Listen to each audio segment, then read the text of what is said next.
સુરેન્દ્રનગર જિલ્લા પોલીસ અધિક્ષક પ્રેમસુખ ડેલુ અને મહેન્દ્રનીશ વાઢેરના માર્ગદર્શન હેઠળ શહેરમાં મિલકત સંબંધિત ગુનાઓ અટકાવવા અને ચોરીના બનાવોને ડિટેક્ટ કરવા વિશેષ અભિયાન ચલાવાઈ રહ્યું છે. આ દરમિયાન Surendranagar city A division police સ્ટેશનની સર્વેલન્સ ટીમ અને નેત્રમ કમાન્ડ એન્ડ કંટ્રોલ ટીમે પેટ્રોલિંગ દરમિયાન 2 શંકાસ્પદ ઇસમોને ઝડપી પાડ્યા હતા. પૂછપરછમાં બંને પાસેથી મળેલી 5 મોટરસાયકલ અંગે સંતોષકારક જવાબ ન મળતા વધુ તપાસ હાથ ધરી હતી. આ દરમિયાન સામે આવ્યું કે તમામ મોટરસાયકલો સુરેન્દ્રનગર જિલ્લા પંચાયત નજીકથી ચોરી કરવામાં આવી હતી.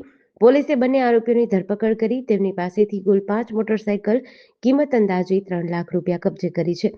પકડાયેલા આરોપીઓમાં વઢવાણ તાલુકાના વાછેલા ગામના બિપિનભાઈ પરમાર અને અમદાવાદ જિલ્લાના સાણંદ તાલુકાના ચેપલા ગામના બળવંતસિંહ ચુડાવતનો સમાવેશ થાય છે. આ કામગીરીમાં city A division police staff તથા Netram command and control team ना अधिकारियों कर्मचारियों ये महत्वनी भूमिका भजवी थी। के द्वारा 5 बाइक चोरी डिटेक्ट करने पे आई है।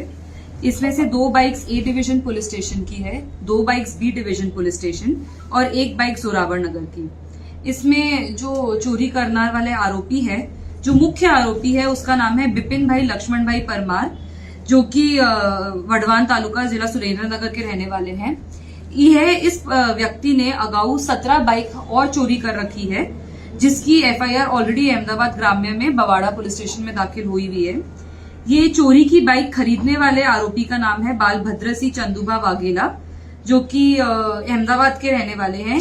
इस पे भी अगाऊ प्रोहिबिशन का केस दाखिल हुआ है। जेडीसी न्यूज साथी दिनेश गामवा साथी ऋतुल कुमार धामीचा, सुरेंद्रनगर।